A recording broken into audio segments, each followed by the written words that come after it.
Today I'm traveling to Kona, Hawaii, and I thought I would ask Twitter and Facebook if they had any good questions for me. So today I present you with 13 questions with Linsey Corbin, filmed at the Seattle airport during our layover.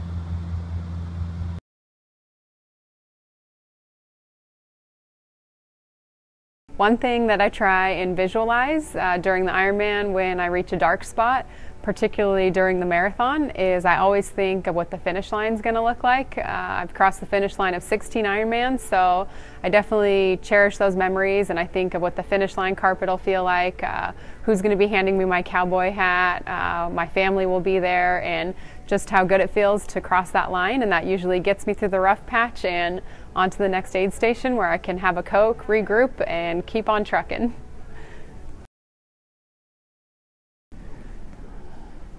I wish that I had a way to keep from bugging all the people around me about training, but pretty sure I drive my family crazy with training. But I just try to have a balanced lifestyle and things outside the sport that I can talk about with other people. And I try to leave my training sessions during training and not hold on to them and not really think about them too much. It's kind of just a checklist of sessions, and I try to hit my sessions and sort of move on to the next. So when I'm around family or friends, I try to have a good time and not think or talk about training too much, even though it's something that we're all passionate about.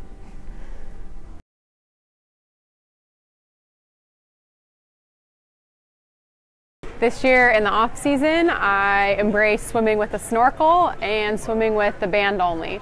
So I'd recommend maybe trying some new techniques that you haven't tried before and open your eyes to some of the new ways that you can swim out there.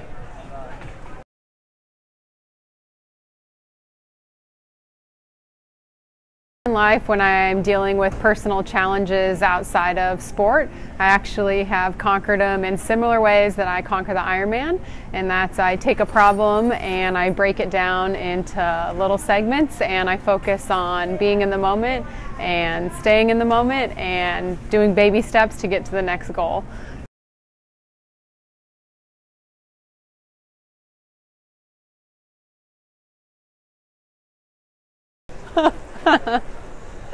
I do wear compression socks, but not in public.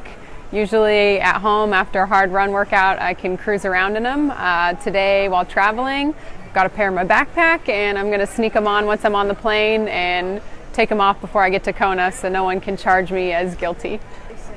My favorite trainer workout likely is one that starts with a good warm-up, and then I do some openers to open the engine, and then I'll do 10 by 1 minute at sort of a best effort, really high thresholds, super high heart rates up in the 180 range, and after that I'll take about 5 or 10 minutes easy, and then I'll go into a 20-minute time trial. I think the recovery beer should be written into every athlete's protocol. It's an awesome way to unwind after a hard day at work. My favorite beer of all time is Big Sky Brewing's Moosterol Brown Ale.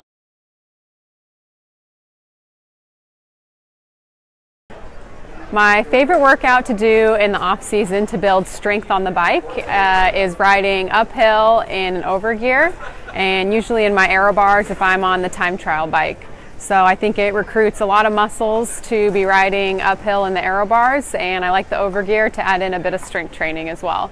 The past few years we've been in Tucson, Arizona, so I've been known to do overgear riding up Mount Lemmon.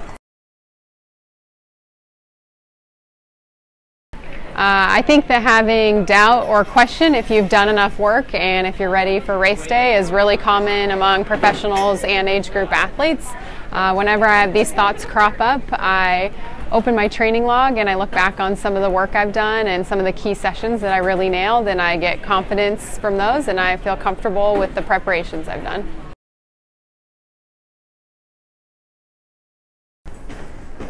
There's definitely days when I don't feel like training. I would say the hardest session for me to get out the door and do is early morning swims when it's dark and cold out. So in order to help me get a foot out the door for those, I lay out my clothes the night before and I get everything ready so that when my alarm goes off, all I do is put on my bathing suit and pretty much go in autopilot mode and jump in the pool. Don't even have to think about it. Usually after 300 or 400 yards, it's not as bad as I think it's going to be. And my favorite treat indulgence would have to be chocolate chip cookies made by my mother-in-law, Sally. They are awesome.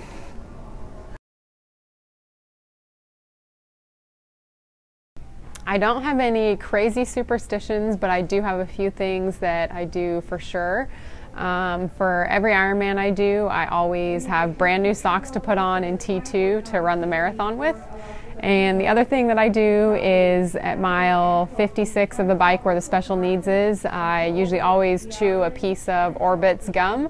It's kind of like brushing your teeth and getting all the sugar out, and the mint from the gum seems to wake up my mental senses as well a bit. So chewing gum and brand new socks, those are kind of my two go-to items for Ironman.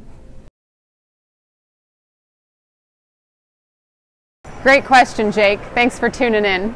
I'd say for a nasty ketchup stain, I'd be giving it to my mom. She does an awesome load of laundry.